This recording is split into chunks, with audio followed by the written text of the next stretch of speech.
Welcome back, everybody, to Business Talk, where we sit down with entrepreneurs and community leaders to bring you real stories, real insight, and real takeaways you can use today. Today, I'm joined with Rick Graves. He actually is the owner of HR Doctors. How you doing, Rick? Good morning, Didier. Good to talk with you this morning. I'm doing great. How about yourself? I'm doing awesome. Thanks for asking. So, listeners, please hit the like button, hit the subscribe button. If you have any questions for Rick, please feel free to leave a comment down below. So, with that being said, we're going to kind of dive in and talk a little bit about HR and the importance of payroll. Rick is an expert in his field. I'll let him go ahead and talk a little bit about himself. So, let's start with that. Rick, tell us a little bit about yourself. How did you get involved with your business as it stands today? Okay, so I was a business owner for 25 years up in New England. I had a computer services company where we copied software for our clients, and I had 18 employees in my company, and I was kind of in charge of all the operations, including HR, along with everything else, the purchasing and payroll and everything else. And I came to learn that's one piece of your duties as a business owner. They're really tough to keep up with all the rules and the time that it takes and everything else. So I learned early on that's a great thing to outsource. So that's what I did, and I got into this business when we sold our company. I moved here to Florida from New England, and I ran into a company that I knew here, and they said, "We just like your story that you reviews our services, and we'd like you to go out and rep us." Well, that company eventually got bought up. And I decided just to be kind of an independent broker. So I represent several companies that are known as PEOs, professional employer organizations, and they do full outsourced HR work for their clients. So if you think ADP and Paychex, those are the two 800-pound gorillas of the business. But I work with smaller companies here in Florida, and I match them up with small business owners. Really, a really sweet spot is probably 5 to 20 employees. I can certainly help a 1 or 2 or 3 person company as well, or a larger company if they don't want to have their own full-time HR person. So that's me in a nutshell. Awesome. Well, thanks for sharing that. There are many questions that I'm sure our listeners would want to know about. One is, many people think payroll is just about paying employees on time. Can you explain the payroll management, and is it much more complex than people think? Yeah, so there are some more things to payroll than just getting those checks out to your employees. Payroll companies will use the information in payroll to track a bunch of other things like your benefits, right? So say if you have to make a copay for insurance, or you're putting money into a 401k or other retirement plan, all that stuff gets tracked through payroll. So it's great to have somebody doing that work for you instead of all the minute detail of keeping this spreadsheet and that spreadsheet of all the checks you have to write and where they have to go and whose account they go to. Another good reason for using a payroll service, it helps you understand your cash flow. I mean, normally payroll is a very major expense in a small company, so this will help you understand when you're going to need cash and how much cash you're going to need. Cash flow is a really critical part of any small business. For example, if you have, say, a construction company, maybe you're building a building. You need to pay your employees every couple of weeks or week or whatever it is, but you don't get paid until the project is done. So you may need to, set up a line of credit with your bank or find some other outside sourcing. There are companies that will do short-term financing of payroll. So you have to think about a lot of things, not just getting those checks out. Interesting. So when you say not just getting those checks out, are there any common payroll mistakes that businesses make? Yes, so there are some you can make that can get you in trouble. One of them that I stepped on one time is not filing this form called a 941. And what that is a form you send into the IRS, and it's a summary of all the payments you've made for withholding and Social Security and other FICA stuff. And depending on the size of your company, you have to do that monthly or quarterly. So if you're not using QuickBooks or some kind of program that will calculate that for you, or if you're not using an outside service, it's very easy to miscalculate the deductions. It's very easy to go down those tax tables and go to a wrong column or row. And they change all the time. Every year, that's a new set of tax tables. And then you have to Also pay good attention. If you give somebody a raise, that may take them from one level of taxation to another. So there's all these little things you can step on.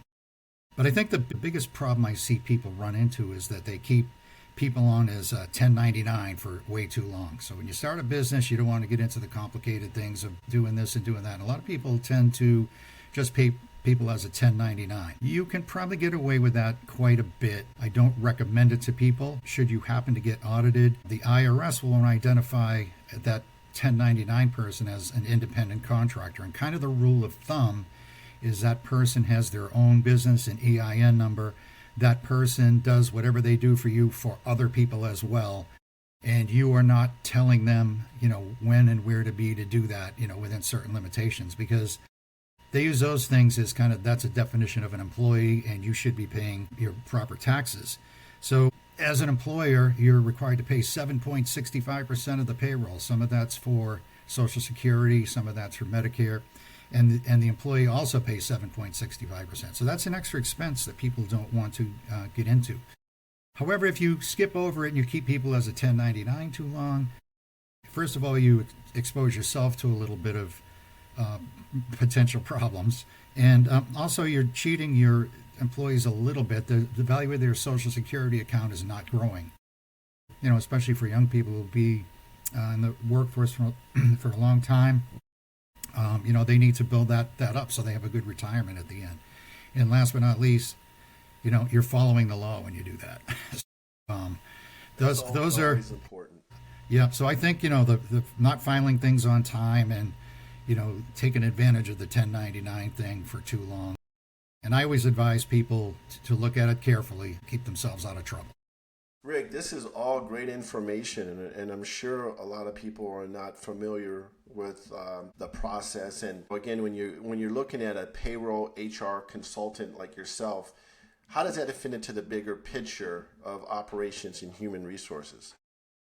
So one thing it'll do, it'll make sure that your banking is set up for smooth operation, so that you can give your payroll provider access to your banking account, so they can automatically put it into your employees' bank accounts. And they can also recommend best practices for you around like holidays, when you should pay, and they would probably recommend that you set up a regular pay schedule so that people know when to expect to be paid. I always recommend to people that they pay either weekly or bi-weekly. A lot of companies like to pay semi-monthly, and I did that myself for a while. And the problem I ran into is that you get to the end, and maybe you have some of your people are part-time, they're not on salary, so you don't know exactly what they're going to make. And if your pay period cuts off before the check is ready, then you give them a little extra or not enough. So you're always making up a couple of hours here or there, or taking away a couple of hours somewhere else. So I try to steer people away from semi-monthly. A lot of professional businesses, like high-income businesses, like maybe medical or lawyers or something, kind of like that. But the regular person, needs to know when the money's going to be in the bank so that they can pay their mortgage and pay their grocery bill or pay their rent or, car payment, whatever they have to do. They know that, on such and such a Thursday, the money's going to be in the bank for them. So that's really helpful to your employees. And I think it's so important as a business owner to understand the process itself, correct? Yes, it is. It's so easy to, make a mistake, and you can actually alienate your employees, right? So they have, like I just mentioned, they have these expectations to be paid. You have unhappy employees. That's not really a good thing. They're going to, badmouth you to maybe your customers. They're going to think about going to your competition and work for them and take some trade secrets with them. I think I describe payroll as HR 101. It's the main thing everybody knows that they have to do. It's HR 101. So the way you do it, make sure it fits into your plans for growth. Make sure that what you do helps you keep employees and keep everything operating smoothly every week. Love that. As we finish up here, is there anything that kind of stands out that you come across all the time from your clients that they did not know about, besides all the things, all the value information that you've already provided? Anything else that stands out that you want to share? Not particularly payroll related, because payroll's been a thing that's been around for a long time, and a lot of people have learned about things over the course of time. But I also do, a little bit more HR stuff. So I just like to maybe do a little self plug that I have developed an HR audit that covers payroll and other areas. So I will sit down with somebody and just go through this checklist and say, how do you do this thing? How do you do that thing? It's some things you might not think of, related. Like I'll ask people about their exit plan. Like, you're going to leave your business someday. Everybody says, well, I'm going to leave it to my kids. Well, your kids may not be interested. Somebody might walk through the door and offer you an outrageous amount of money that, you weren't planning on getting, and you want to go. You may get sick, or God forbid, you may pass away. And if if you're a good person, you're going to worry about your employees and how you're going to leave things behind for them in terms of their retirement plans and a place to go to work and all that. So payroll is, as I just mentioned, HR 101, but there's a lot more to build on top. Wow, very good point. So this is great information. Definitely appreciate you being a guest on our podcast. And if you don't mind, how can our listeners get a hold of you? Can you provide a phone number and a website? Sure. My website is hr-drs.com. HR doctor is all scrunched up, abbreviated, hr-drs.com. The direct line is area code 407-984-5857. My email is rgraves@hr-drs.com. Rick, thank you so much for being a guest and sharing your valuable insight on your business. So we definitely appreciate you having. All right, Didier, I so much appreciate the opportunity to chat with you. This has been a great pleasure for me, and I look forward to having some future collaboration.